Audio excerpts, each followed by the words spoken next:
Debian versus Fedora versus Arch. Ultimate Linux Philosophy Showdown. Why do some Linux users swear they bleed Arch, while others will only run Debian or choose Fedora for their daily driver? It's not just package names, it's a philosophy.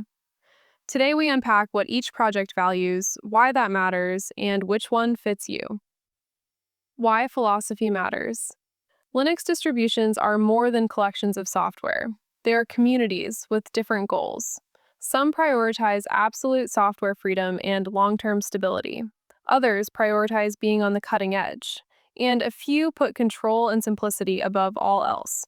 Understanding those core values helps you choose a distro that suits your work, not just a popular name. Debian, the rock-solid steward. Debian's identity is firmly rooted in free software principles and long-term stability.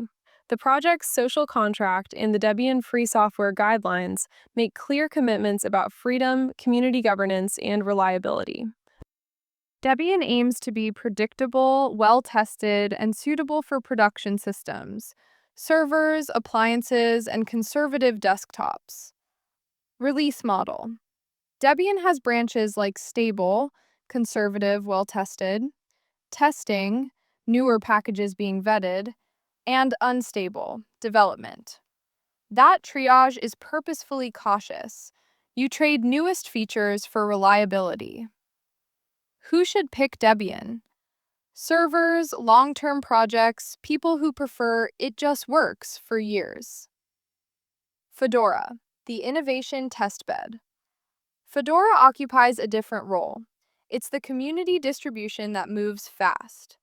Sponsored by Red Hat, Fedora often acts as where new technologies are introduced and refined before they reach enterprise RHEL releases. Fedora releases roughly every 6 months, providing a modern desktop and developer-friendly toolchain while balancing usability. Fedora is ideal for developers, contributors, and anyone who wants current kernel features, GNOME improvements, or newer languages and toolchains without enterprise wait times. Support window. Each Fedora release is actively maintained for about a year, so upgrades are expected if you want to stay current. Arch, the DIY rolling release minimalist. Arch is philosophy first. KISS. Keep it simple, stupid. But simple here means minimal, transparent, and under user control. Arch gives you a tiny base system and expects you to assemble everything else. It follows a rolling release model. Packages flow into the repositories continuously, so your system can be updated to the latest upstream versions with a single command.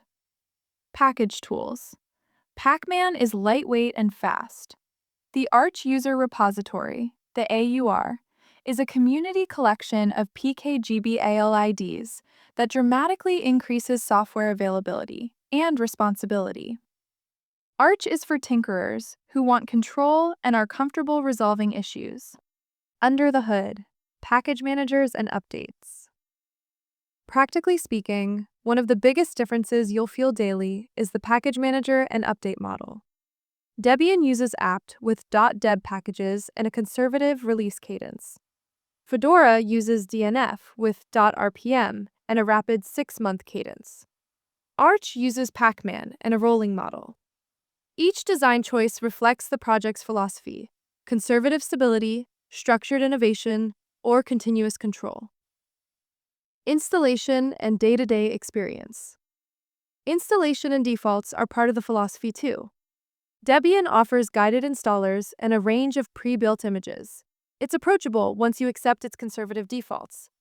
Fedora provides polished workstation spins aimed at developers, with GNOME as a flagship experience. Arch's installer is minimal. The official guide walks you through command line installation, which teaches you the system but takes time. Community governance and support. Community culture follows philosophy. Debian is governed by volunteers. Decisions often emphasize freedom and project continuity. Fedora has a community, but also professional sponsorship from Red Hat, which enables paid contributors and close upstream to enterprise pathways. Arch is strongly community-driven, with an extensive community wiki that often becomes the go-to manual for Linux problems. Real-world use cases. Debian. Servers, appliances, users who need long, stable support. Fedora. Developers, contributors, early adopters who want modern tooling. Arch. Power users, enthusiasts, people who enjoy learning and customizing their system. How to choose. There's no universal best, only the best fit for what you value. Ask yourself, do I need safety and long lifespans? Choose Debian. Do I want current tech for development and don't mind upgrading every year? Fedora. Do I want maximal control and to learn the whole stack? Arch. You can always experiment in a VM. The best choice is the one you understand and can maintain. Wrap up. Which philosophy speaks to you? Drop your pick in the comments and tell us why. If you want, I'll make a follow-up comparing installer demos, desktop setups, or how to migrate from one to another. Like, subscribe, and join the conversation.